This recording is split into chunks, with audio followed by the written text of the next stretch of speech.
இழந்ததை அனைத்தையும் மீட்டுவிடலாம். நம்பிக்கை இழக்காதிருந்தால் நீங்கள் வாழ்க்கையில் எதை வேணால் இழக்கலாம். அந்த இழந்தது அனைத்தையும் மீட்க முடியும். நீங்கள் உங்கள் மேலே வச்சுருக்க நம்பிக்கை. சுற்றி இருக்கிறவங்க என்ன வேணால் பேசட்டும், என்ன வேணால் பண்ணட்டும், என்ன வேணால் பண்ணிட்டு போகட்டும். நீங்கள் உங்கள் மேலே வைக்கிற நம்பிக்கை இழந்த அனைத்தையும் உங்களுக்கு திருப்ப கொடுக்கும். இழந்த அனைத்தையும் மீட்டு விடலாம் உங்கள் மேலே இருக்கிற நம்பிக்கையை நீங்கள் இழக்காது இருந்தால். இதுதான் உண்மை, இதுதான் சத்தியம்.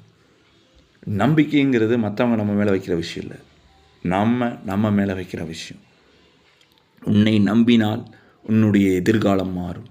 உன்னுடைய எதிர்காலம் மாறினால் உன்னுடைய வாழ்க்கை மாறும். உன்னை சுற்றி இருக்கிறவங்க எல்லோரும் நல்லா இருப்பாங்க. இழந்த அனைத்தையும் மீட்டு விடலாம் உன் மீது உன் நம்பிக்கை இழக்காதிருந்தால்.